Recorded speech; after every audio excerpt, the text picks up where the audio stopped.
Okay, thank you. I hope you can see my screen and hear my voice and see myself. So yes, everything is perfect. Perfect. So first of all, thank you for inviting me today. It's an honor for me to speak to you in this forum, and it's a pleasure for me to give you our view on the pathway to green steel. But before I come to some, let's say, technical content, I would like to give you a global perspective on the topic of decarbonization and what is going on all over the world at the moment. So even at the beginning, carbon dioxide was a more, let's say, European topic. We now see in the past years that this topic is becoming more and more global. So more and more trading schemes and carbon taxes are rising globally. And we see in various countries that emission trading schemes are implemented or scheduled for implementation, or kind of carbon tax is implemented or scheduled for implementation, or even both. So we see this topic is becoming more and more global. And besides, let's say, these trading schemes, we also see more promises and statements by different nations and countries who pledge a net zero by mid of the century. And I think especially interesting are the statements from China, which pledge a net zero emission by 2060. And also, let's say, the changes in the United States, which announced the rejoin of the Paris Agreement under the new Biden administration. So, but decarbonization, especially in steel industry, is not only, let's say, a topic of pledging political topics, it also has become a financial topic, especially for European steel plant operators. So if we have a look on the goals, let's say, from the European Union, which we can see on the left side, we see that European steel industry did already a huge effort in reducing the carbon dioxide emissions since 1990. So they reduced almost up to 40%. But still, there's a long and expensive way to go to reach the target of 80% reduction, which is rather challenging. Besides that, we also see that the price tag on carbon is increasing significantly. If we have a look on the prices for the carbon dioxide certificates, about 2 years or 1.5 years ago, it was in 2019 around 25 euro per ton of carbon dioxide. Today, we have the highest price for CO2, which is around 43 euro per ton of carbon dioxide, which is really getting high and therefore also a financial topic for the steel plant operators. So there are steel plants who pay more for the carbon dioxide certificates than for the natural gas, and we're talking about the plenty of millions which are paid annually. So besides, let's say, these penalty schemes, there is also a lot of funding going on, especially in the European Union. And I think the most known out of it is the European Green Deal, where 1 trillion of euros is planned to invest in the next 10 years for environmental measures and economic growth, especially in the area of carbon dioxide emissions. So this is not only for iron and steel industry, so for whole European industry, but still it's a huge amount of money.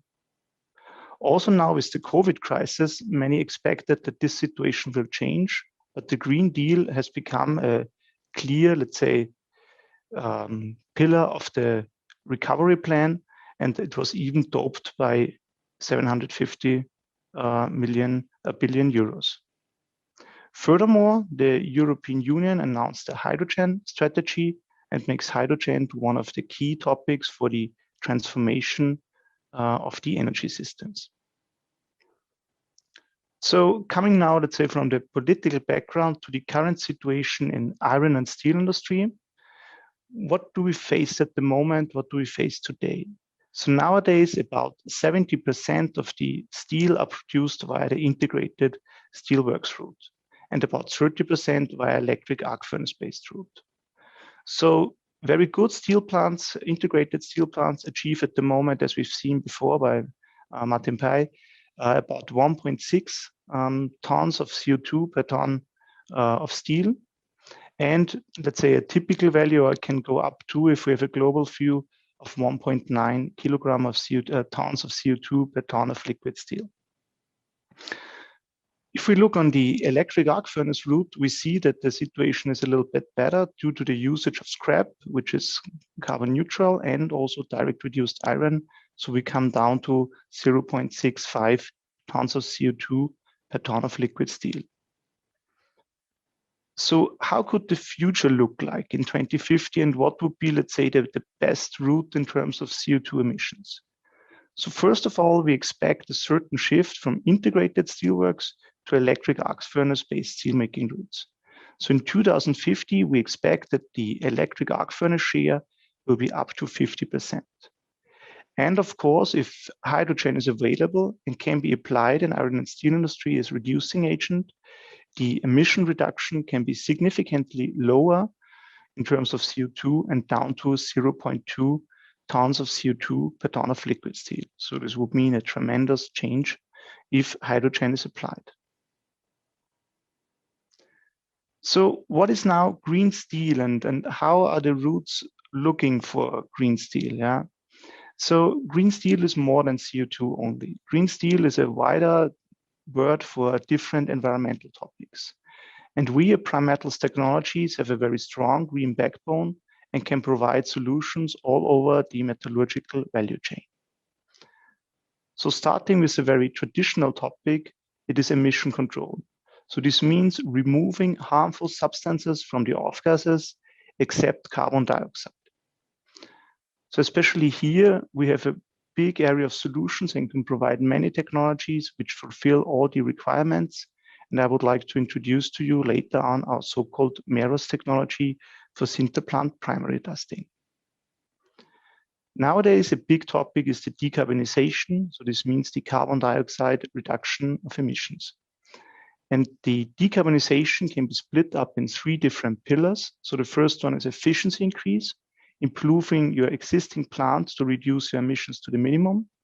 The second is carbon capture and utilization, so separating the CO2 and utilizing it, and carbon direct avoidance. So this means a fossil-free steelmaking route, for example, using hydrogen or increased scrap rates.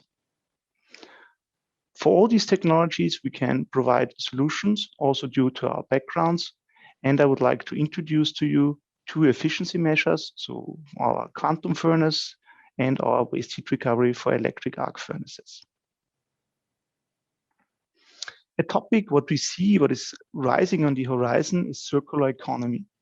So this means reusage of waste within the steel plant, also increasing scrap rates and increasing recycling cycles. Also for this area, we have a wide portfolio, and I would like to show you our leaching technology, which helps steel plant operators to reduce their waste, especially in combination with the MEROS gas cleaning system. Across all these technological streams, digitalization will be an enabler to make a green steelmaking possible, to increase the efficiency further, and also make the tracking possible to reduce the emissions. So coming now to some, let's say, technical content, I would like to start with the emission control topic and with our so-called MEROS solution. The MEROS technology is an off-gas treatment system for primary sinter gas off-gas. So this means it's a bag filter-based technology, what you see here on the right corner, the bag filter, where we add certain additives which capture harmful substances so that everything can be removed and cleaned.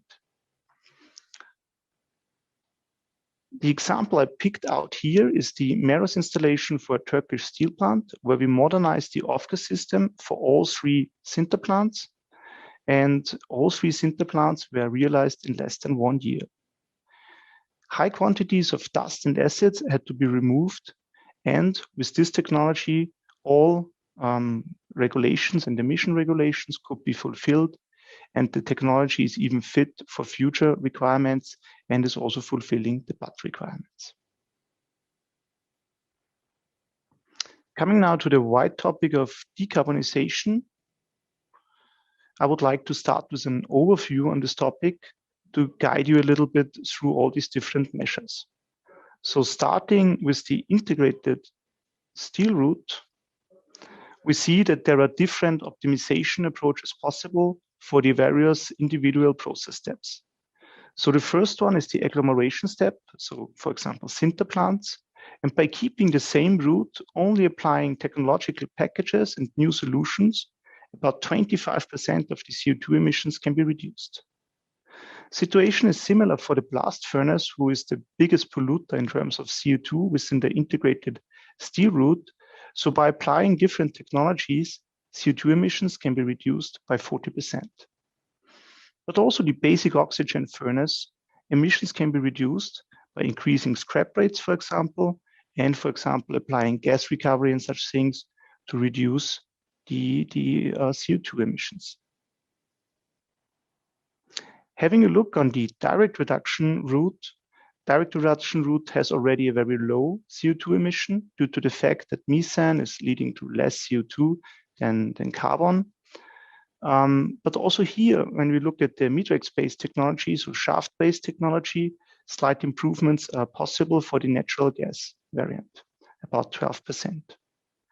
Of course, the real game changer is if hydrogen is available and can be utilized in different technologies. Here, for example, the matrix shaft technology, or our own technology, the so-called HIFO technology, which is using fluidized beds and fine ore to reduce the iron ore. So by application of hydrogen, about 90% of reduction in CO2 emissions can be achieved, what is of course tremendous.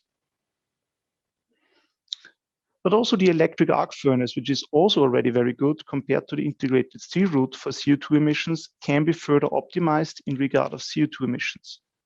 So especially also our shaft-based technologies like our AF Quantum and waste heat recovery system can there bring a good, let's say, add-on to reduce the emissions by 25% and make therefore the lowest steelmaking CO2 emissions possible. For these solutions, I would like to show you some more examples in detail later. Just a short remark on carbon capture and utilization. We also have solutions in this regard. So this means that we take the CO2 from the off gas, separate it, guide it to a process, and convert it into a valuable byproduct. Here, just two examples shown. So the biotechnology, which is developed by our partner LanzaTech, where the CO2 and especially CO also is converted via microbes into a valuable byproduct, which is in this case ethanol, or amine scrubber-based technologies, which are provided by our mother, Mitsubishi Heavy Industries, which we can also incorporate. Yeah, now I would like to show you some dedicated examples for efficiency increase, and especially also for the electric arc furnace, because even if their emissions are already low, you can also reduce them further, so to be best in class. So starting with our AF Quantum, I picked out an example of a new Turkish mini mill, which is currently under the engineering phase, and where two 150-ton AF Quantum furnaces will be installed with a total capacity of 4 million tons per year. Also, a new slab caster will be installed with high productivity, and the startup is planned in the second half of 2022. What are the highlights about this project? So the highlight is, of course, the wide range of input material from 100% scrap to 80% scrap and 20% virgin material is possible. And it can be done at the lowest operational costs with the highest productivity. And even there's additional potential productivity increase. So what are the customer benefits and what is really outstanding? This is, of course, the electricity consumption, which will be below 285 kilowatt hours per ton of liquid steel, and the low electrode consumption. In addition, the high productivity with a tap-to-tap time below 37 minutes makes a high productivity possible and a very high degree of automation due to the shaft-based system for automatic charging. But pictures are nice, and I would like to show you a short video of this technology to give you a better impression. I hope the video is not too jerky and you can see it well. So you see here the shaft furnace with the shaft on the right side, so the quantum furnace, and this is a visualization of the preheating of the scrap inside, where the energy is used to preheat and therefore can be saved in the electric power consumption. So this is the highest efficiency furnace with the lowest energy consumption and will be installed for a Turkish mini mill. Another example to even further push this energy efficiency and efficiency increase is the example of Italian mini mill, where we did an upgrade of the existing dedusting system for waste heat recovery. So there was a new 150-ton electric arc furnace installed, and we upgraded the existing gas cleaning plant with an innovative waste heat recovery system. One of the highlights was that the steam consumer was in a very far distance from the waste heat recovery system, so we had to overcome 1.5 kilometers, which was no issue with this technology. Shutdown time for the complete project, including the furnace, was world record with 31 days only. For the waste heat recovery, would have only been 10 days. Customers' benefits are high, with 10 million nominal cubic meters in natural gas savings, and also leading to 20,000 tons of carbon dioxide savings per year, and can substitute the entire steam demand of a steel plant. Again, I would like to show you a short video of this plant to give you a better impression. And you see here on the left side the water-cooled waste heat recovery duct, and on the right side the steam generator, which is providing the steam for the pickling lines. The hot air is extracted from the force hole from the electric arc furnace, which is a conventional arc furnace in this case. And the waste heat recovery system looks from the outside exactly the same as you know it from any electric arc furnace off-gas system. So it fits very easily to an existing layout. Customers are very satisfied with this technology due to the very high availability and also the long lifetime of the water-cooled ducts, which have even been increased compared to the old system. Key for this technology is the thermal energy storage system, which managed to overcome the fluctuations in the electric arc furnace and provide continuously steam to the pickling lines. The whole equipment you see here on the right side, so it's a very compact plant and it can be easily fitted to an existing layout. What was special for this project was the long distance, so we had to make the steam piping of about 1.5 kilometers to the 3 pickling lines, and even had to cross a public road, which was no problem and could be easily solved.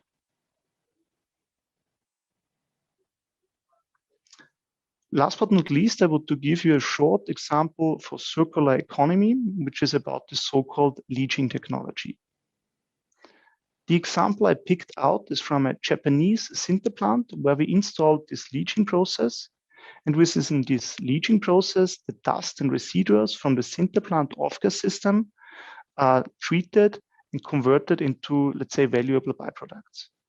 So this means by this technology, a certain amount of the dust and waste from the sinter plant off-gas system can be recircled to the sinter strand. So only the valuable fraction is extracted and recircled, and the harmful substances are concentrated. And this leads to a minimum amount of landfilling, which is necessary, which is only about 10 to 15% of the original amount of landfilling, which is necessary. So this is a very nice add-on for the MEROS technology to reduce operational expenses and also landfilling costs. Now I'm coming to the end of my presentation, and I would like to summarize and conclude the presentation. So first of all, green steel is more than CO2 reduction only. We have to be aware that, of course, today CO2 is in the main focus, but also other topics as emission control, energy efficiency, and byproduct utilization will be a key topic and are a must-have for a future steelmaking process. For the pure decarbonization, currently 3 pathways are followed. So the efficiency increase, so making your plant more efficient. So using carbon, but using it in a smart way. Carbon capture and utilization. So this means separating carbon from the off-gas. And carbon direct avoidance, which is mainly about scrap and hydrogen steelmaking. What will be the pathway? There will be no clear pathway. So most probably all 3 pathways will be applied in different countries and in different phases, depending on their specific boundary conditions. And it has to be evaluated for each plant, which is the most reasonable strategy to follow. Also, emission control, energy efficiency, as mentioned before, will play a major role and have to be an integral part of such future concepts. So we as PRIMETALS Technologies can provide solutions for all these pathways. I think this is a big strength of ourselves, and therefore are a competent partner in evaluating or making a joint strategy, and of course in realization of such projects and offering such projects. So if you have some more questions, I would be looking forward to meet you and discuss with you at our digital stand in the stand hall. So thank you very much for your attention and listening. It was a pleasure for me and wish you a nice day. Yes, thank you, Dr. STEINPARZER. And as you have already mentioned, you will be available at your stand to answer the questions. Thanks for being with us. You're welcome. Konuyla ilgili sorularınız varsa Bay STEINPARZER kendi standlarında cevaplamaya hazır olacak. Bunu da bir tekrar hatırlatayım dedim. Şimdi de karbonun yerini alacak olan hidrojenin sanayimizde çeşitli yerlerde, çeşitli donanımlarda nasıl kullanılacağına dair örneklemeleri LINDE'den Dr. Joachim von Scheele ve Yiğit arkadaşlarımızdan dinleyeceğiz. Dr. von Scheele is the Global Director of Commercial Metals and Glass Applications at LINDE ve Yiğit arkadaşımız da meslektaşımız olarak LINDE Türkiye Satış Müdürü olarak görev yapmakta. Buyurun, sizleri dinliyoruz.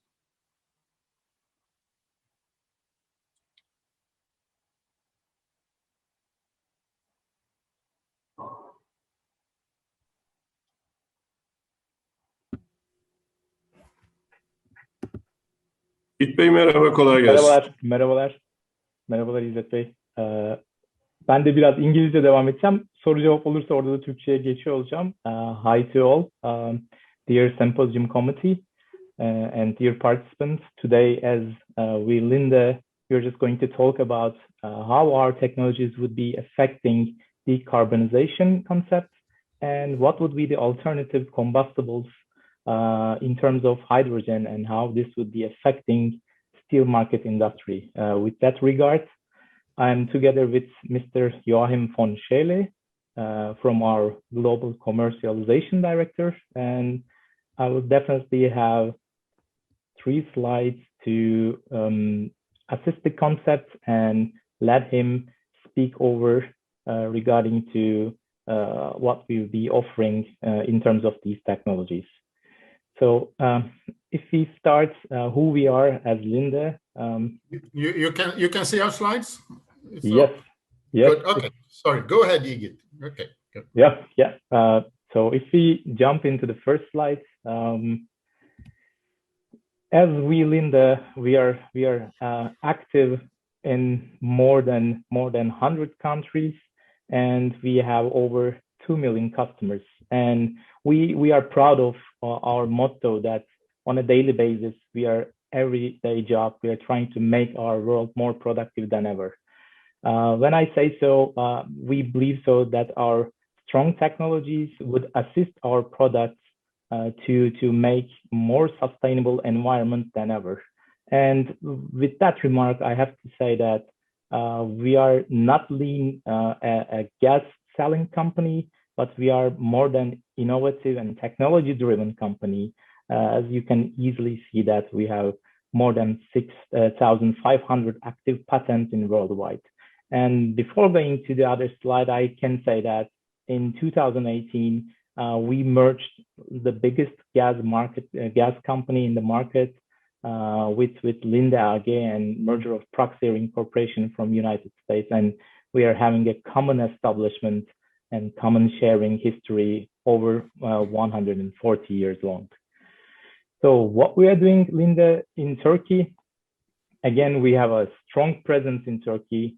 We are operating in different regions with our different supply models, which will consist of supplying our molecules and different type of supply models, which we called on-site accounts, where we manage to give products on their fields and supplying our needs. And you can see that from that perspective, from that standpoint of view, we are proud of that. We can say that we have great alignment in terms of steel industry. In 2016, we managed to have Demir accounts with a joint venture. And with that regard, we are supplying their needs of oxygen. And we are also trying to collaborate with them to supply our technologies with that regard. Why is that important? I have to say that when we make a general comparison, the general commodity activities in terms of combustions are not filling the standards that we believe so in today's needs. So when you substitute oxidized solutions with commodity supplies on nowadays, we would have a deep impact on how we would be positively affecting these concepts. And when I do say so, in Linde, we have only one mindset to create a value to our customers. So we are not leanly supplying molecules to our customers, but we are more than supplying our molecules, our products, plus we are just trying to get an attention and touch their processes and require any possible efficiency methods. By doing so, I can say that safety is our first main of concern. Reliable supplies, whatever product you're going to choose from Linde's highly varied portfolio, which would be supporting with innovative technologies. We are here to supply more than ever. And when we aim this creating value model, I have to say that we are targeting some optimizing energy efficiencies, producing higher quality products, and of course, with that regard, enhance environmental performances. So with all in all, as Linde, we believe, as Linde Gas Turkey, we are going to be the best solution partner ever for combining our technologies and our products on a daily business. And we are looking more than ever to combine these two on our local home ground Turkey. And I'm handing over from here to Mr. Joachim von Schele regarding what we'll be offering in terms of new technologies that we call. Thank you very, very much indeed, Yiğit, and a very good morning to you all. Great pleasure to be with you and talk a bit about decarbonization and use of hydrogen in that context. Many people talk about hydrogen as the solution to everything, and you know, this is a big thing going on at many places, not only in Europe, as was mentioned earlier. However, I think it's important that we calibrate and understand the reality a bit.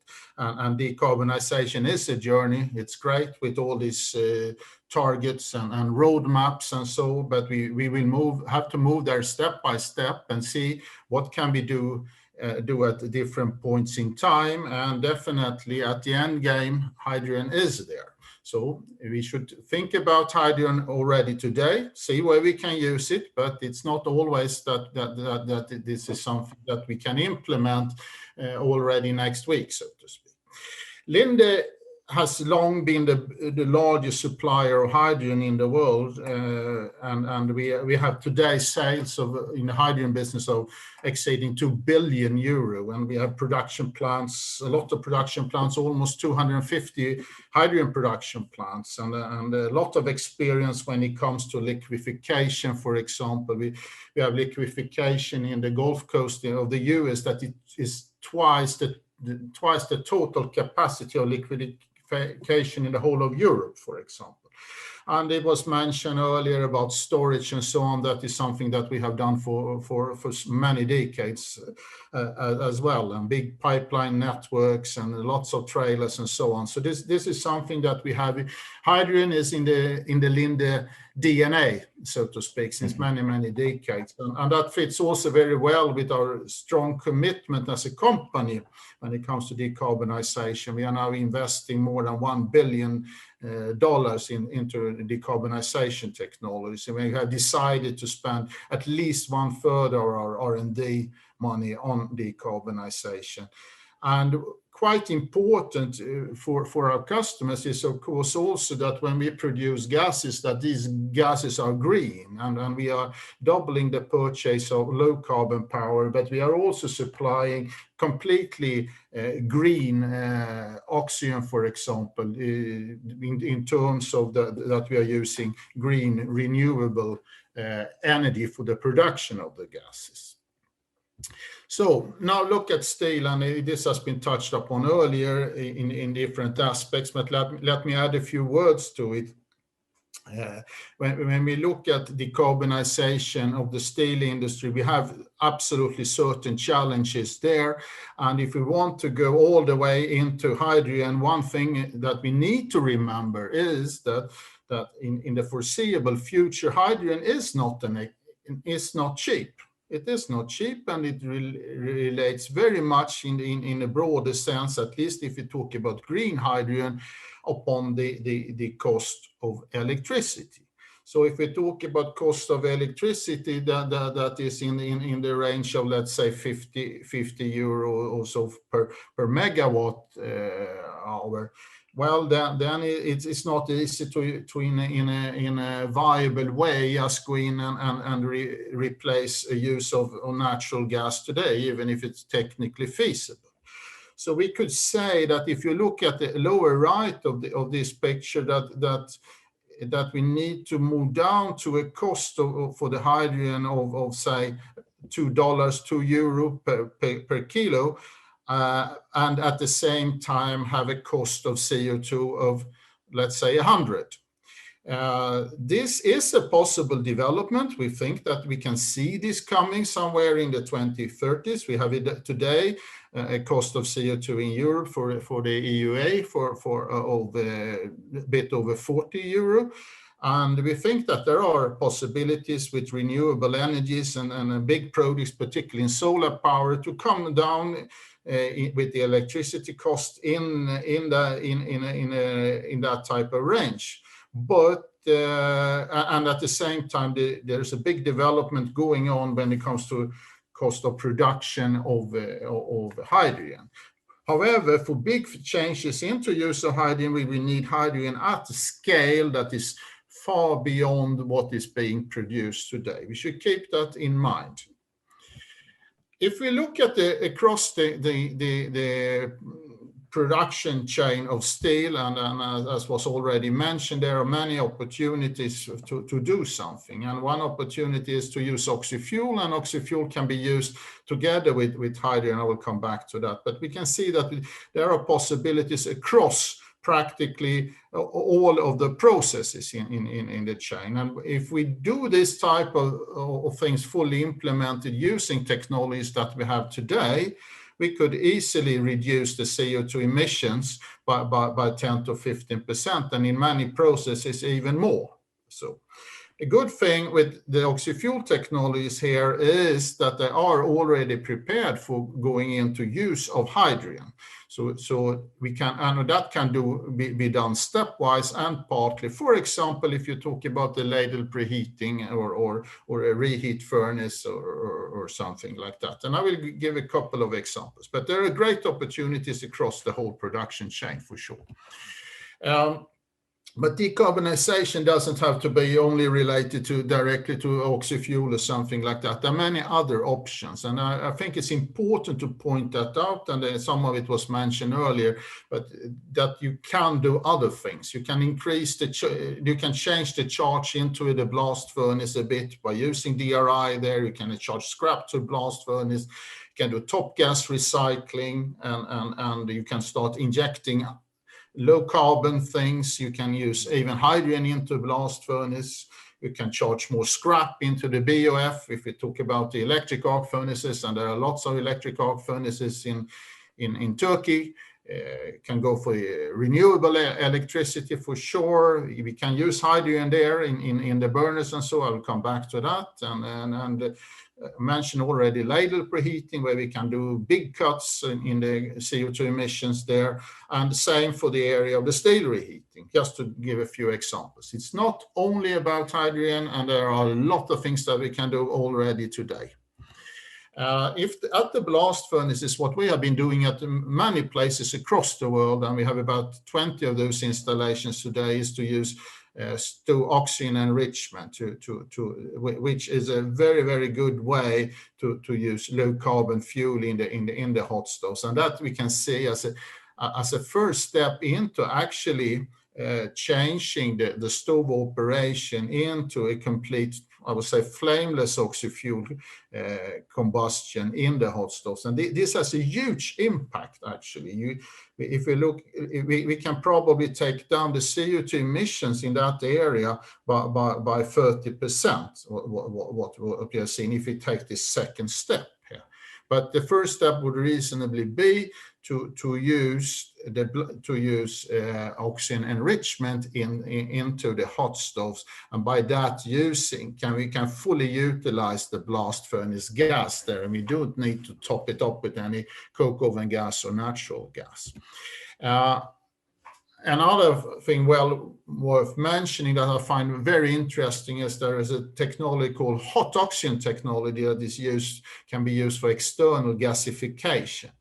And this is something that makes it possible for us to maximize the injection of different fuels into the blast furnace, and can be done by a gasification where we take away the nasty stuff, so to speak, and that means that we can use biomass, for example, or plastics or other things there with this technology, which is very interesting. We have modules of about 40,000 cubic meters per hour that could be added to each other, and this is a great way to take down the CO2 emissions around the blast furnace and utilize, for example, biomass. This is a technology. You can see some. I find them quite fascinating photos from how it works when we're using the hot oxygen for the very rapid atomization and mixing of these materials, and it could be very difficult and nasty materials there, and then we create this gasification with this technology. This can of course be used for syngas production, but also it can be used for secondary reforming here. And we can't. This is a way to remove tar, for example, so which is very important, of course, in this type of processes. Another application than the blast furnace is to use this, and we have been working with Midrex about that, is in the DRI production, and using this type of technology for taking the coke oven gas. And you can say simply that with 1 ton of coke, we get 500 cubic meters of coke oven gas, and that can be used in this way to produce 1 ton of DRI. And that DRI you can feed into the blast furnace or into the electric arc furnace, for example. And we have big impact, again, some 3 tons of CO2 per ton of finished steel produced by applying this type of technologies here. This is available today.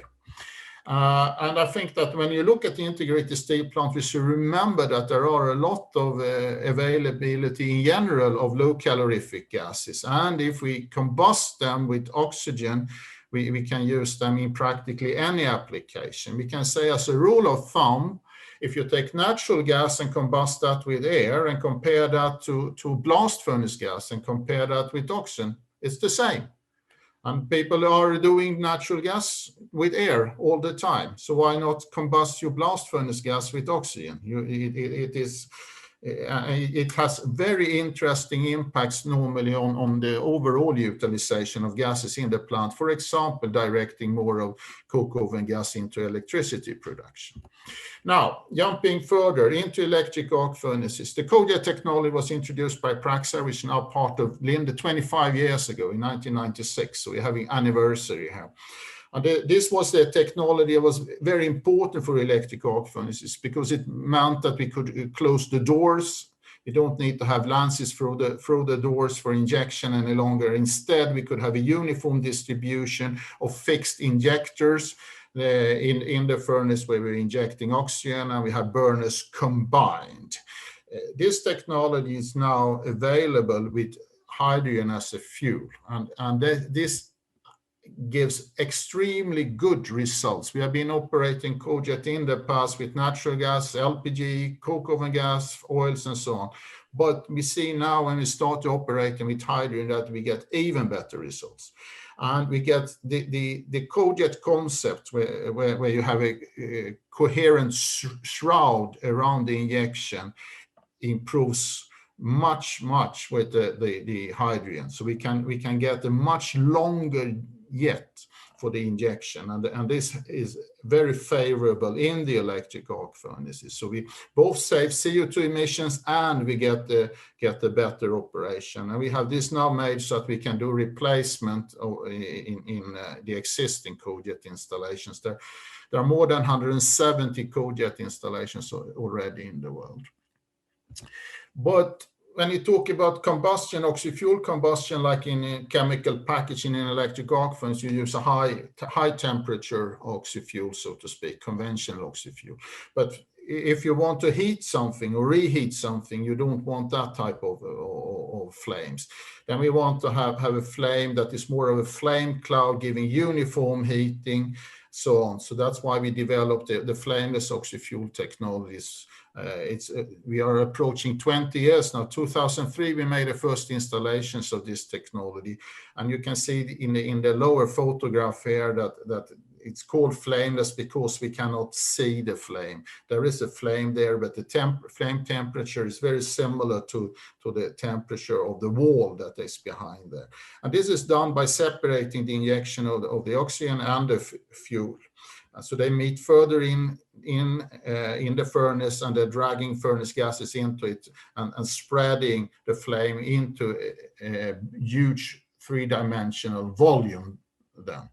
And you can see some pictures here from some tests done together with Royal Institute of Technology in Stockholm, Sweden, where you can see the difference between the peak temperatures of a conventional oxy-fuel and using a flameless oxy-fuel, as you see to the right here. And the peak temperature, which is very important when you talk about NOx emissions, for flameless oxy-fuel is practically the same as you have an air fuel burner or regen air fuel burner, etc.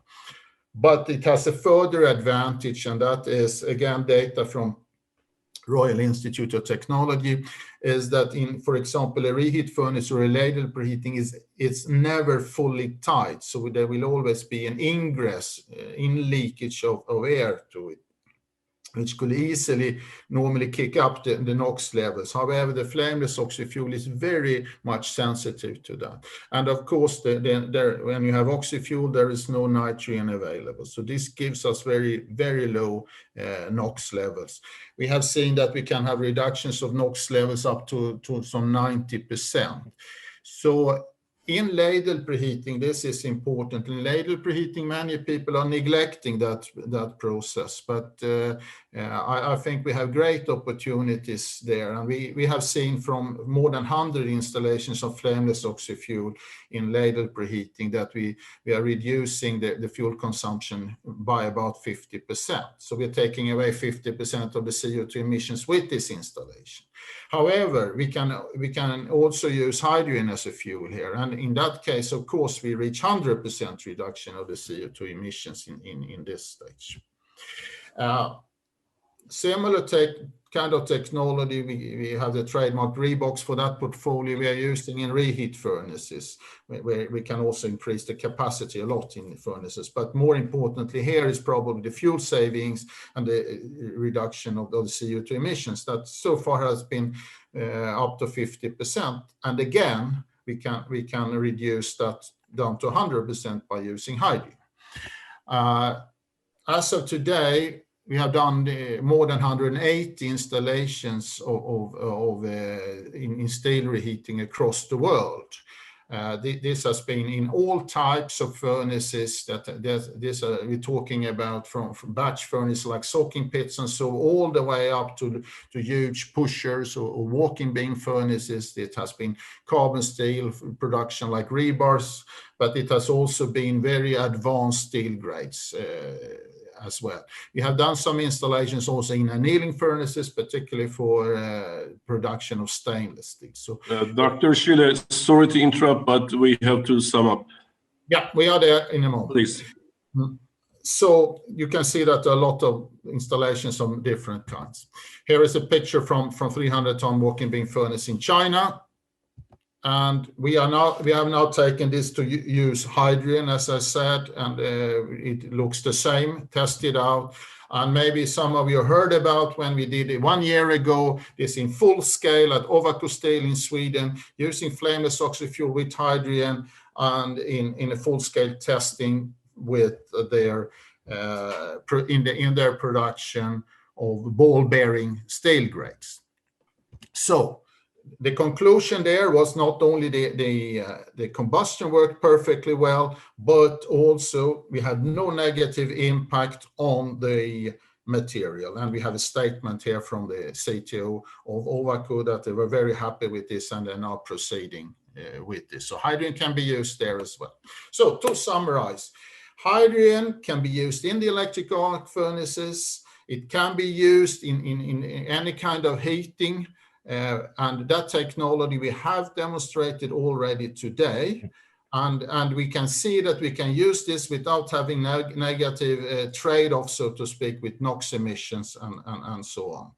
And this is an example of how we're taking this journey forward and decrease first the fuel consumption, CO2 emissions, and then in the first step, and then in the second step by using hydrogen.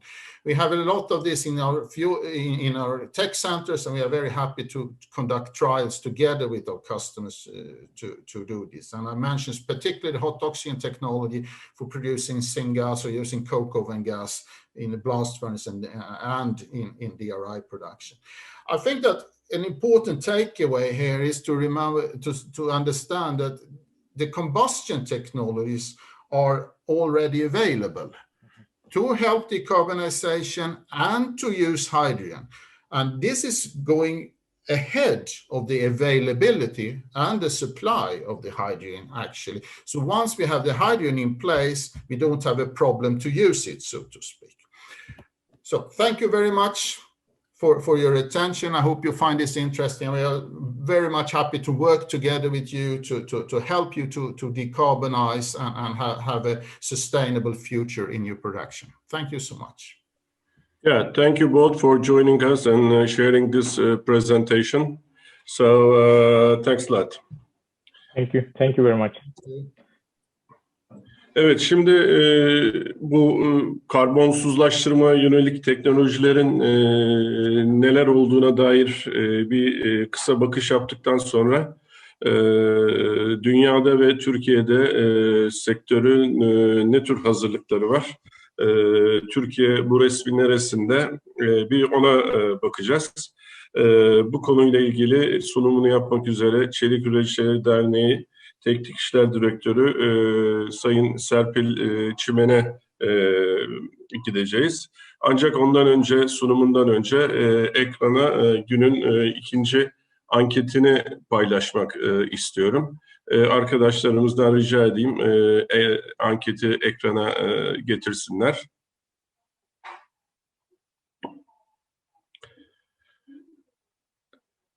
Evet, karbon fiyatlama mekanizması hakkındaki düşüncelerinizi öğrenmek istiyoruz.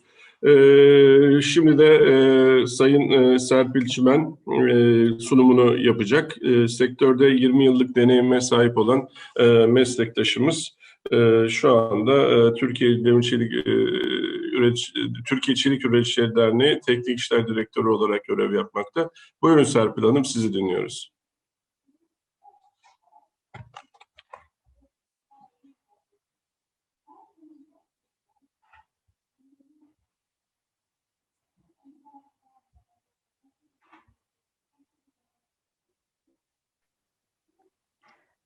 Merhaba. Öncelikle sempozyumun başarılı geçmesinde emeği geçen herkesi tebrik etmek istiyorum. Davetiniz için de çok teşekkür ediyorum.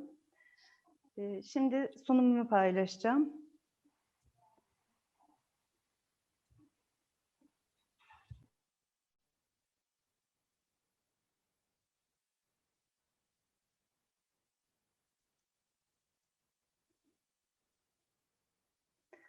Görünüyor mu acaba?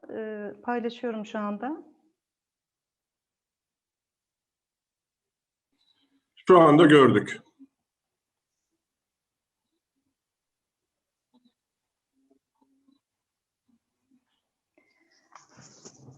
Şimdi size Sıfır Karbon Türkiye konulu sunumumu yapacağım. Tam ekrana geçiyorum.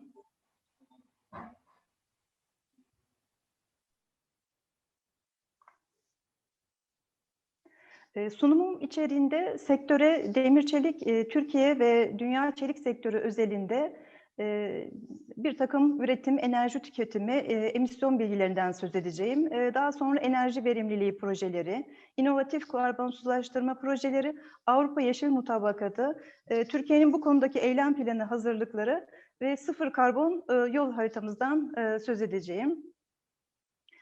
Geçtiğimiz yıl dünya çelik üretiminde pandeminin etkisiyle yaklaşık %1 oranında bir daralma görülmüştür. Ham çeliğin yarısından fazlası Çin'de üretilmektedir.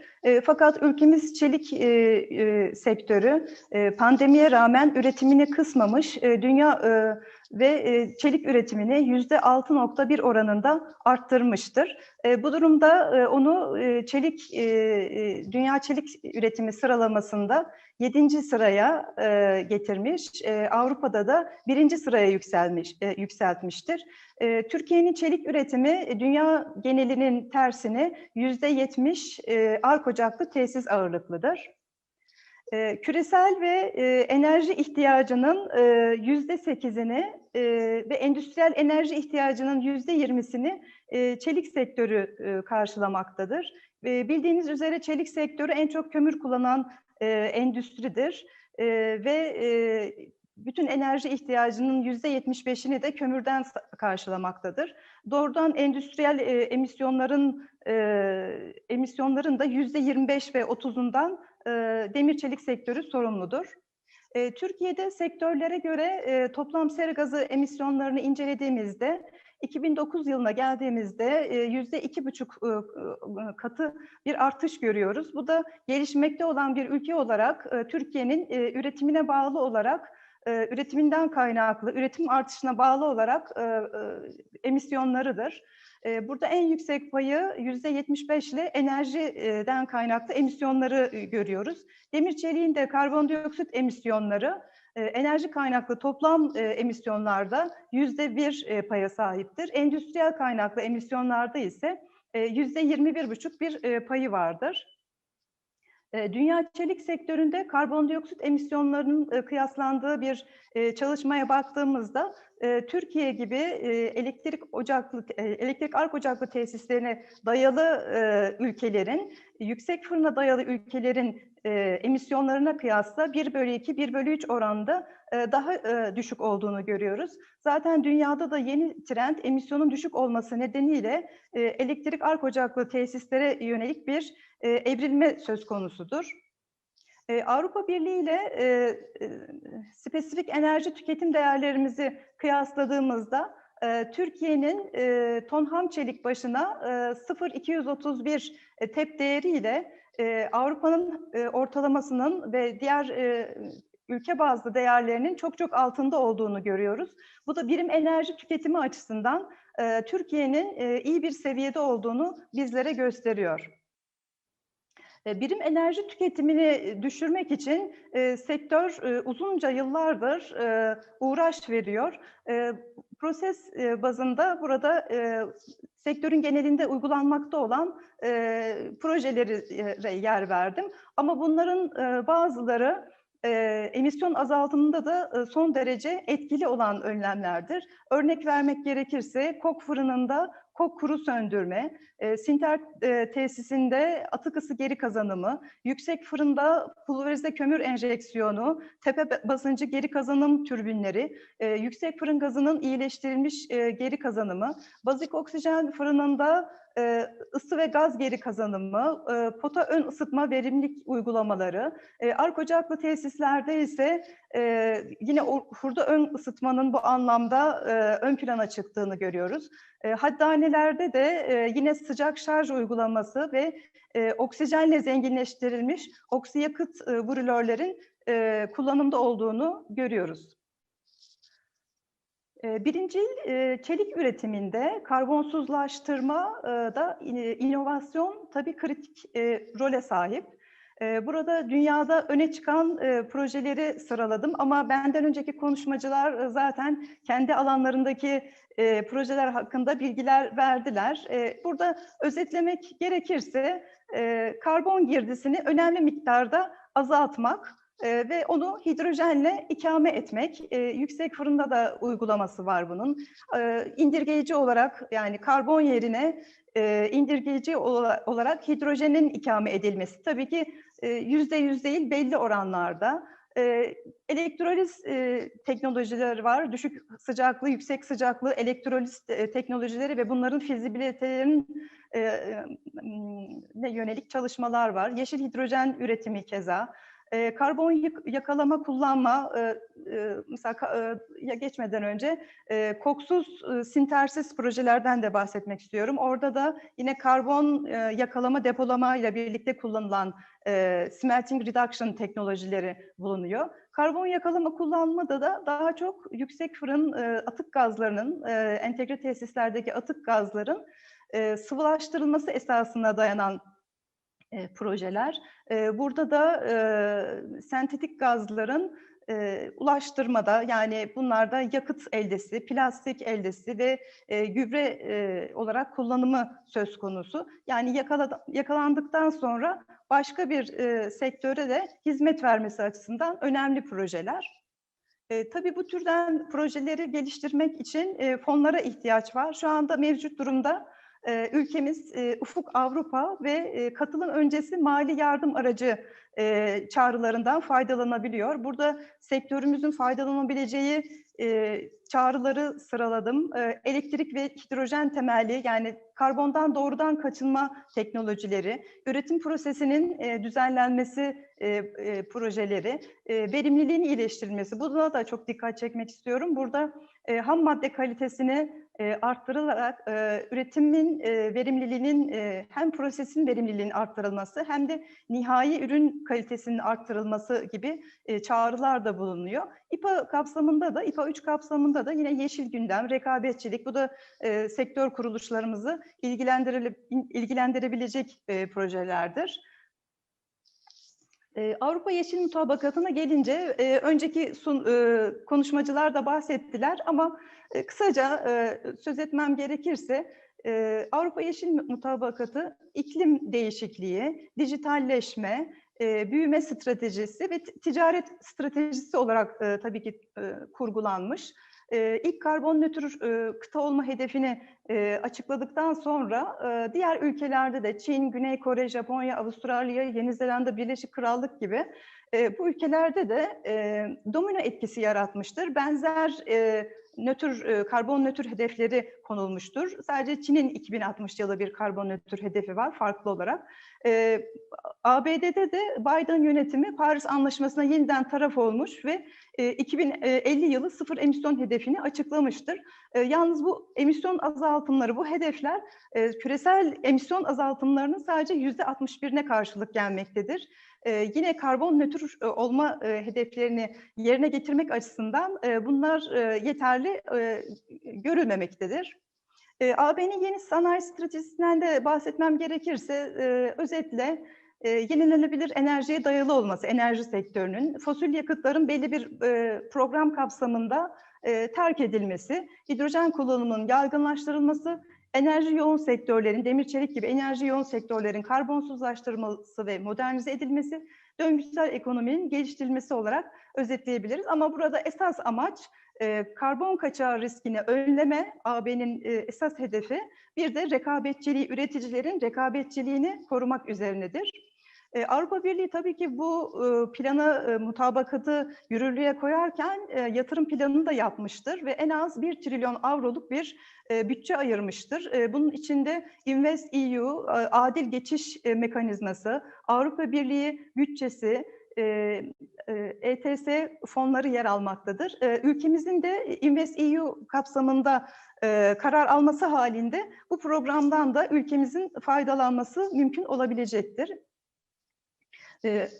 Avrupa Yeşil Mutabakatı kapsamında sınırda karbon düzenlemesinin uygulamaya aktarılması halinde AB dışı ülkeler açısından bir risk yaratacaktır. En çok etkilenecek sektörler arasında da çelik sektörümüz yer alıyor.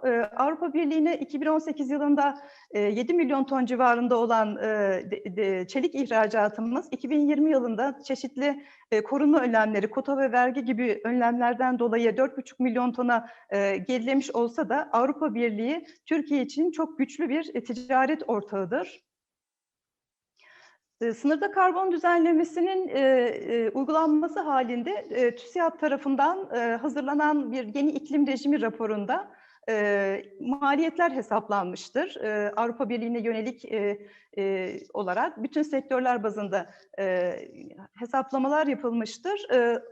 Karbon maliyeti 30 avro ve 50 avro üzerinden hesaplamalar yapılmıştır. Buna göre 30 avroluk senaryoda demir çeliğin ihracat kaybının %1,7 olacağı, 50 avroluk senaryoda ise %2,8 olacağı öngörülmektedir.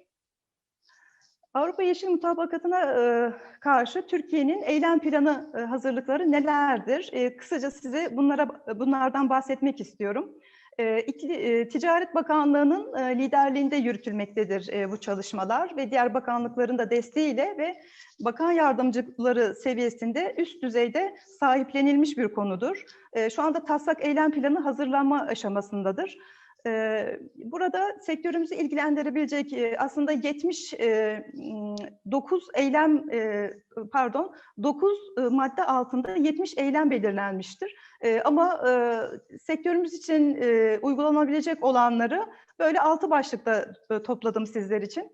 Birincisi iklim değişikliğiyle mücadele. Tabii iklim değişikliğiyle mücadelenin merkezinde yer alan Paris Anlaşması ile ilgili ülkemiz pozisyonunun ayrıntılı bir şekilde çok boyutlu olarak değerlendirilmesi gerekiyor.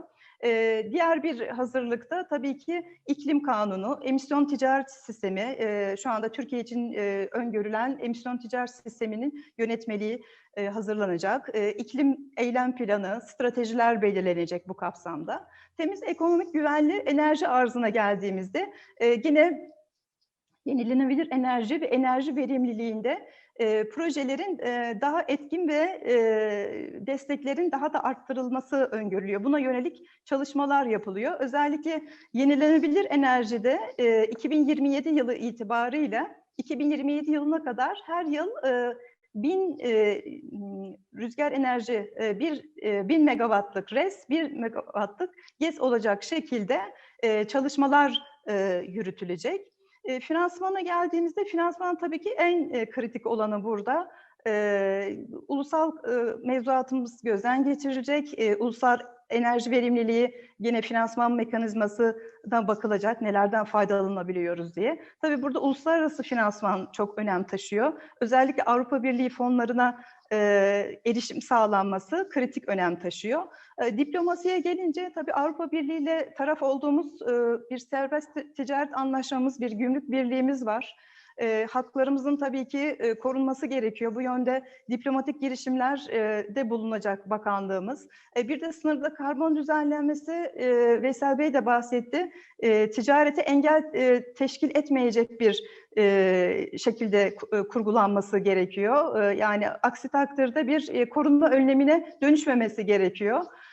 Bunlar konuşulacak. Sınırda karbon düzenlemesi mekanizması da bildiğiniz gibi kapsamı, metodolojisi, Avrupa Birliği'nin ihracatına uygulanıp uygulanmayacağı, Türkiye'nin pozisyonu ne olacağı, bir aday ülke olarak Türkiye'nin hangi konumda olacağı gibi belirsizlikleri barındırıyor biliyorsunuz. Ama birkaç ay içinde netleştirilecek.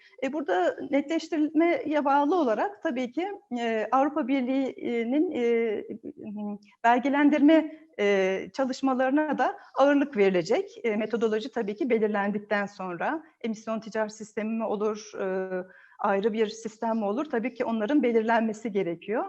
Tabii bunun etkileri de önemli. Sektörler üzerindeki etkisi de çok önemli. Bununla ilgili etki analizleri, çalışmalar yapılacak sektörler üzerinde. İhtiyaç analizleri yapılacak. Yeşil ve döngüsel ekonomiye baktığımızda gene kaynak verimliliğine yönelik çalışmalar yapılacak. Atıkların geri kazanımının %60'a, arıtılmış atık suların geri kazanım oranlarının da 2030 yılı itibariyle %15'e çıkmasına yönelik çalışmalar başlatılacak. Ben Türkiye'nin eylem planı hazırlıklarını düşünerek bir sıfır karbon yol haritası, daha doğrusu daha gerçekçi bir terminolojiyle düşük karbonlu çelik haritası çıkardım. Burada kilometre taşlarımızdan birisi, az önce de bahsettiğim gibi, sınırda karbon düzenlemesinin etki analizi, ihtiyaç analizi, tasarruf potansiyel belirlenmesi, mevcut durumun tabii ki masaya yatırılması önemli. İkinci önemli kilometre taşımız da enerji verimliliği. Sektör için kilit öneme sahip. Bu daha önce de bahsettiğim enerji verimliliği projelerinden daha fazla fayda sağlanması önem taşıyor. Finansman mekanizması da baktığınızda Avrupa Birliği sektörünü teşvik ediyor. Hem de ciddi anlamda teşvik ediyor. Fakat Türkiye'nin de bir handikapı var. Avrupa Kömür Çelik Topluluğu'yla yapılan anlaşmadan dolayı devlet yardımları yasaklanmış durumda. Bu yüzden bu maddenin çok ciddi bir şekilde ele alınması ve finansmanın garanti altına alınması gerekiyor. Bu garanti altına alındıktan sonra tabii ki özellikle birincil çelik üretiminde, yani entegre tesislerimizde bir takım Ar-Ge ve inovasyona yönelik çalışmalar başlatılabilir. Bir diğer önemli gördüğüm kilometre taşımız da endüstriyel simbiyoz uygulamalarının geliştirilmesi, döngüsel ekonomi bağlamında baktığımızda bu çalışmalara yer verilmesi, atıkların daha fazla, aslında şu anda bizim için kritik olan çelikhane cürufumuz var. Onda bile son yıllarda hem mevzuat hem de sektörün geliştirdiği Ar-Ge projelerinin bir yansıması olarak %75 mertebesine çıkmıştır. Ama bizim yine de hedefimiz %100'e çıkarmaktır bunu. Atıkların geri kazanımı ve tabii ki endüstriyel simbiyoz uygulamaları da burada önemsiyoruz, yapılması gerekiyor. Son olarak da işbirliğinin önemine dikkat çekmek istiyorum. Tabii ki zorlu bir süreç, işbirliği, dayanışmayı gerektiren bir süreç. Burada ulusal, uluslararası bütün kuruluşların, kamu, özel sektör, sivil toplum örgütleri, kalkınma ajanslarıyla birlikte, enerji ajanslarıyla birlikte yapılacak çalışmalar çok önem taşıyor. Gelişmekte olan bir ülke olarak inovatif teknolojilerin tanıtımıyla ilgili programlardan faydalanmayı da önemsiyoruz. Ben son söz olarak şunları söylemek istiyorum. Türkiye özelinde, Türkiye artık bundan sonraki adımlarını net bir şekilde somut adımlar atma noktasına gelmiştir. Birinci, yani artık yeşil dönüşümden erteleme ya da durumunda değiliz. Yani zaten Türkiye'de bu yeni iklim rejiminin dışında kalması gibi bir durum söz konusu değildir. Ama birinci olarak emisyon ticaret sisteminin oturtulması, kurulması. Burada emisyon ticaret sistemi oturtulurken karbon kaçağı riski, yani kendimize özgü bir sistemin oluşturulması, ben ona dikkat çekmek istiyorum. Ve karbon kaçağı riski yüksek olan bir sektörüz. Bu sektörlerin rekabetçiliğinin korunması, ücretsiz tahsisatların tıpkı Avrupa Birliği'nde olduğu gibi verilmesi tabii ki büyük önem taşıyor. Tabii ETS gelirlerinin de sektöre geri dönüştürülmesi, onların kaynaklarına tahsis edilmesi de hayati önem taşıyor sektörümüz açısından. Bir diğer önemli nokta da Paris Anlaşması. Tabii Paris Anlaşması'nı onaylamayan 6 ülkeden biriyiz şu anda. İmzalamıştık ama onaylamadık. Tabii ki haklı gerekçelerimiz vardı. Fakat bu önümüzdeki COP26'nın Türkiye için de dönüm noktası olacağını düşünüyorum. Burada önemli olan hedefler belirlenirken çok gerçekleştirilemeyecek hedefler değil. Doğru modelleme çalışmalarıyla doğru rasyonel hedeflerin belirlenmesi önem taşıyor. Tabii şu perspektifi de unutmamak lazım her zaman. İklim değişikliği perspektifi açısından, yani gezegenimizin tek olduğunu her zaman düşünmeliyiz. Ve buna göre eylem planlarımızı bunlara göre uyarlamalıyız. Beni de dinlediğiniz için çok teşekkür ederim.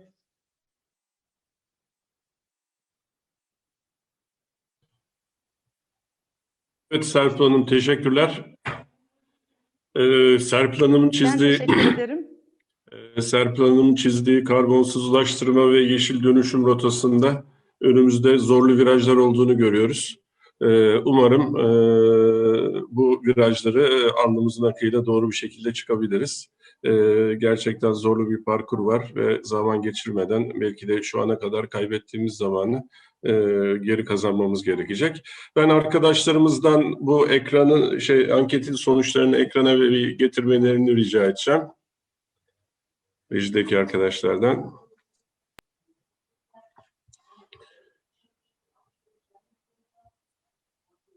Evet, katılımcılar büyük bir çoğunlukla karbon fiyatlama mekanizmasının gerekliliği konusunda görüş birliğine varmışlar. Ama Serpil Hanım'ın da dediği gibi bunu bize özgü, bize uygun bazı modellerle, gerçekçi modellerle yapmamız gerekecek. Çok teşekkürler, iyi günler katılımınız için, desteğiniz için. Evet, son olarak biraz yoğun bir oturum artı başta yaşadığımız teknik aksaklıklar nedeniyle süremizi de bayağı aştık ve öğle yemeğini de kullanmak durumunda, araları da kullanmak durumunda kaldık. Şimdi dünyada neler oluyor dinleyeceğiz. Bu konuda Dünya Demir Çelik Birliği'nden Sayın Claire Broadbent söz alacak. Demir çelik sektörü başta da söylemiştim. Karbonsuzlaştırması, yeşil dönüşümü en zor sektörlerden birisi olarak biliniyor. Ve dün ve bugün de izledik. En iyi senaryoyla 2050'de ancak %70 oranında başarı sağlanabileceği düşünülüyor. Bu konuda Dünya Demir Çelik Birliği nasıl bir yol haritası çiziyor, ne tür stratejilere odaklanıyor, bunu dinleyeceğiz. Ms. Claire Broadbent is the head of sustainability at World Steel Association, and she leads the sustainability program for the global steel industry. And it will be very interesting to hear Ms. Claire's steel's climate challenges and opportunities. So, Ms. Claire, the stage is yours.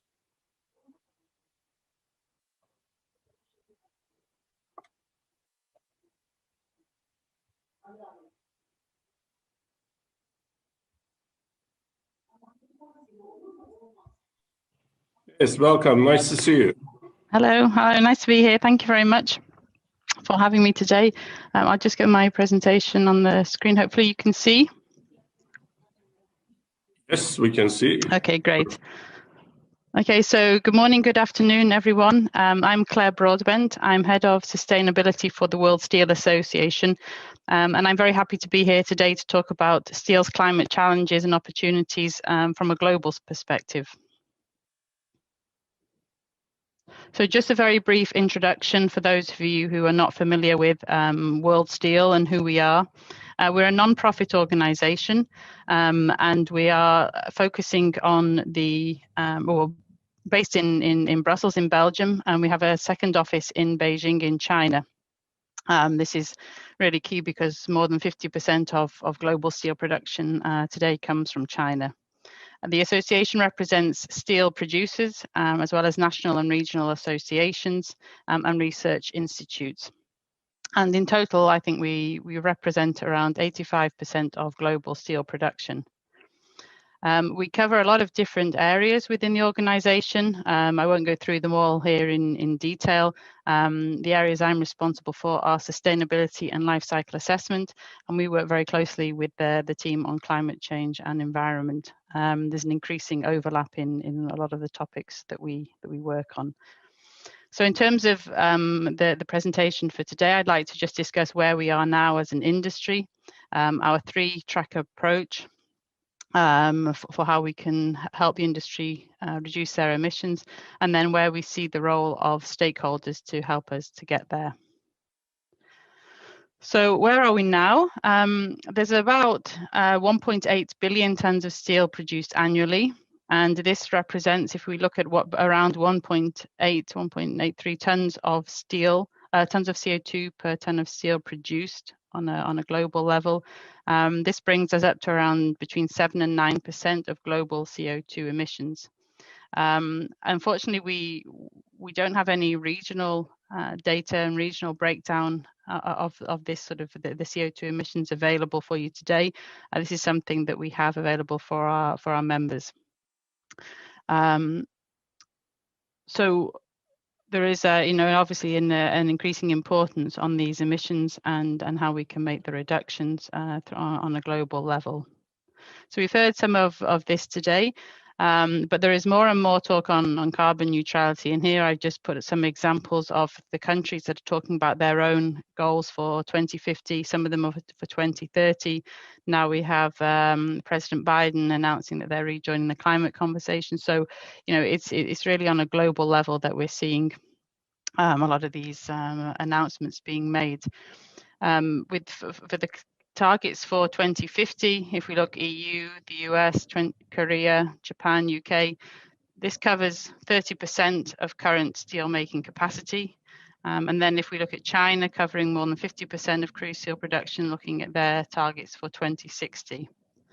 So this is all very positive on a global level, but what are we doing as a steel industry? We see that more and more big steel making climate commitments are appearing, in particular in relation to 2050. And we can see the different companies here, which is just a selection of the companies which are making these claims and targets for the future. According to a draft report from the IEA, the International Energy Agency, it's not due to be released until May, but one of their claims they're making is that more than 50% of steel makers by volume have made already 2050 net zero targets. And quite often, it's interesting to know the ones which are focusing on their scope 1 and scope 2 emissions, and those which are looking further into the supply chain. So we are seeing a lot of action on this. And we also see that 75% of the 2021 global steelmaking capacity is in countries which have net zero targets for 2050 or 2060. So we see that there's going to be a lot of changes in the coming years. So what do we see? We see a spreading commitment to net zero by the second half of the century. We're also seeing an increase in climate and trade and how they are increasingly linked. And also one of the areas which I'm particularly focused on is how we notice that hard to abate sectors, which the steel industry falls under, we're under increasing scrutiny by many different external organizations. And here I just show, I obviously won't go through any of these in detail. This certainly isn't comprehensive, but these people all want in on the action about how helping the steel industry to reduce our emissions. So it's all very positive because there is, there's the support out there. These people, though, are not all steel experts. So it's quite easy to get misconceptions included in whatever people are developing, standards which are set, which are not quite right. And so it's important that we as an association can be engaged in as many of these initiatives as possible to help educate and to make sure the initiatives are going in the right direction. As well as people sort of quantifying our emissions, there's also work in terms of how we can create a market for low carbon steel.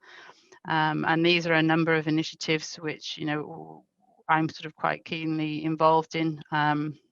We have the work from the climate group on Steel Zero in conjunction with the Responsible Steel. We have itself the Responsible Steel certification program.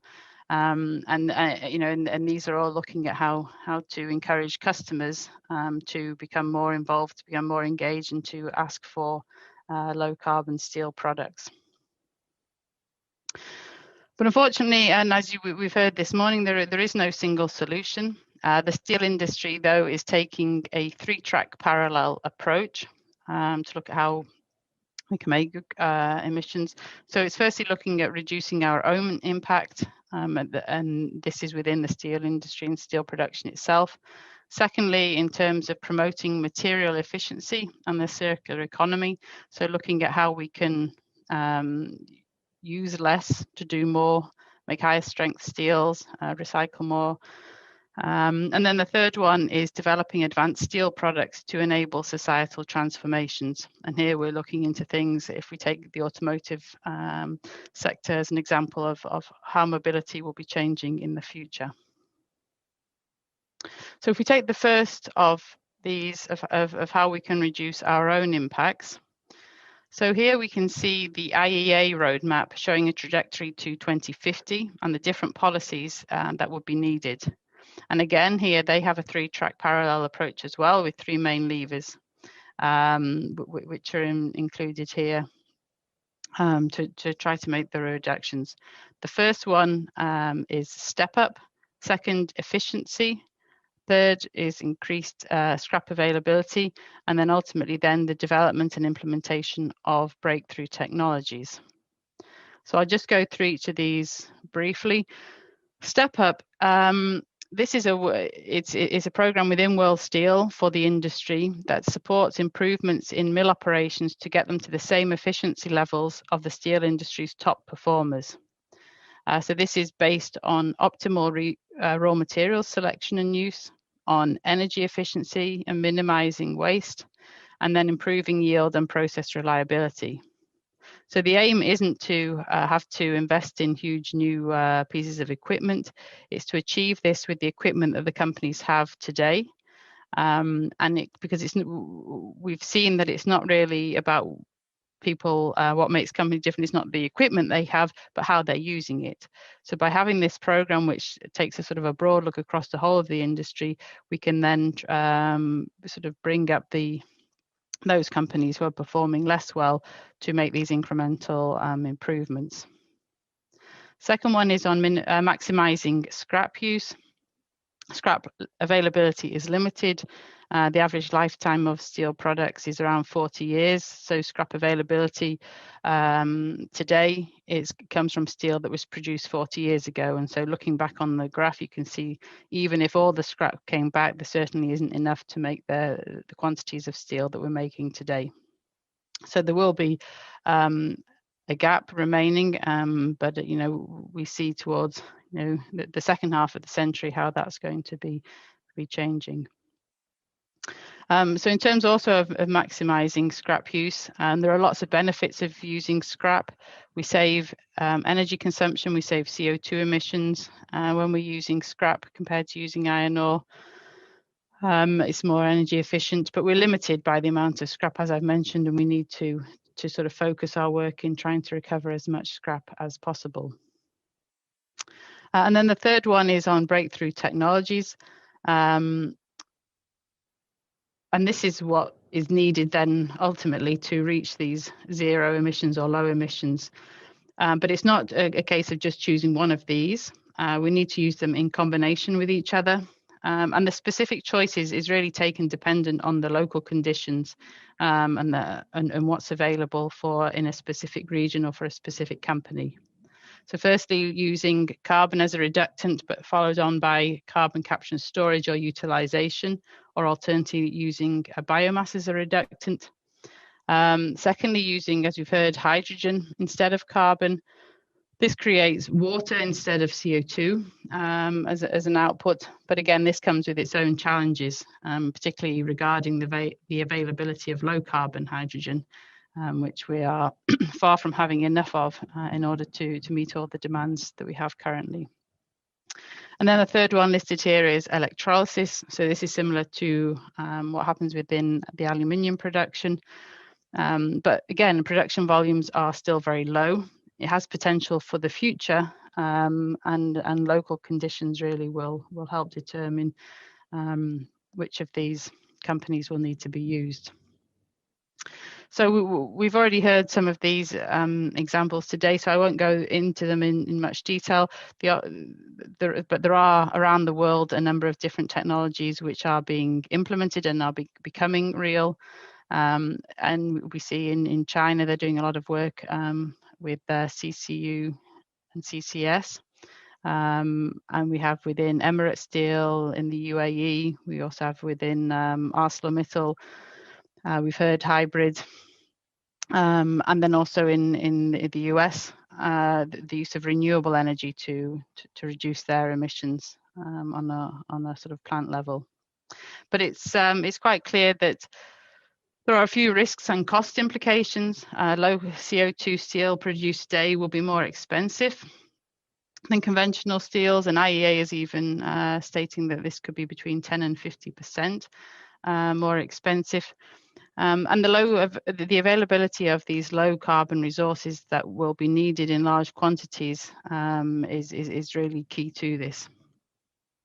And it's things which are not available today. But you know, if companies are investing in this, then it's going to cost them more. And because of this, then we see that there will be a first mover disadvantage. So those companies already investing in technologies today will be paying more than companies who decide to wait. So we feel that we need to have the relevant policy in place to create a market for low carbon steel compared to the conventional steels of today. So just moving on to the final section, what is the role of stakeholders? So the steel industry is committing to mitigate its CO2 emissions, but partnerships are fundamental to achieve this. Governments particularly, together with the steel industry and other stakeholders, we all need to collaborate to overcome many of these challenges that we've heard about today and yesterday, which are involved in transforming our industry. And we're open and welcome to address this and to help the companies to do this. And particularly I mentioned in terms of the governments and the policymakers, we need to ensure that we have future frameworks and industrial policy needed to be technology neutral. Companies need to be able to choose the best technology that's most relevant for them and for their case, depending on the age of their current facilities, depending on their location, and to make sure that the policy isn't forcing companies down one direction or another.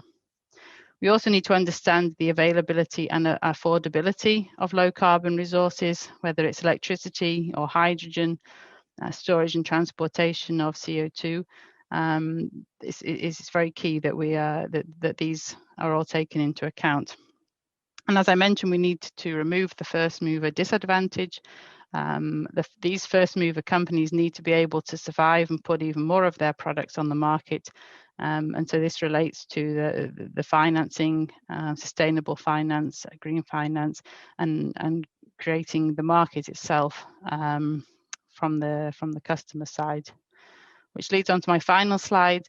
This is where we're sort of looking to customers in order for this to sort of work from all directions. If the steel industry is engaged, if we get the relevant policy from governments, we also need to have customers who are looking to purchase low carbon steel and to understand that this could well come at an additional cost, you know, particularly in the early days. It's also very important that we look at the entire life cycle and the design of steel containing products which are suitable for remanufacturing and reuse prior to being recycled. And steel, we believe, is a very good example for this. And finally, looking at how we can support the collection and sorting of end-of-life steel products to ensure we get as much of the steel back into the steel production process. This is for sure one of the easiest ways to reduce our carbon emissions if we can simply get enough scrap available. So with all these actions together, there can be great changes ahead, and we as an association are here for our members to try to push this forward. And with that, I'd like to thank you for your time. And here are my colleagues that I'm working with on these topics, and we'll be happy to answer any questions. Feel free to get in touch. Thank you very much. Okay, thank you very much, Ms. Broadbent, for this presentation. I guess there are no questions from the audience, so we thank you a lot and hope to see you in other occasions or organizations we are going to help. Evet arkadaşlar, uzun ve yoğun bir oturum oldu. Şimdi bir süre ara vereceğiz. Ancak genel olarak gördük ki her ne kadar karbonsuzlaştırmaya yönelik teknolojiler geliştirilmekte olsa da bunun üreticileri, kamuyu ve özellikle de müşteri farkındalığını içeren geniş bir paydaş kitlesinin katılımıyla gerçekleşebileceğini görüyoruz. Bu yolculukta hepimize başarılar diliyoruz. Elimizden geleni yapmamız gerekecek. Şimdi bir süre ara vereceğiz. Saat 14.20'de yeni teknolojiler ve ürün çeşitliliği konusundaki oturumumuzu, 16.20'de de dijitalizasyon ve Endüstri 4 oturumlarımızı dinleyeceğiz. Bu arada standlerimizi ziyaret edebilir. Arzu ettiğiniz takdirde de temsilcilerle yüz yüze görüşme olanağınız olduğunu tekrar hatırlatmak istiyorum. Bizlerle birlikte olduğunuz için çok teşekkür ediyorum. Bundan sonraki organizasyonlarda görüşmek üzere. Sağlıklı kalın, sağlıcakla kalın.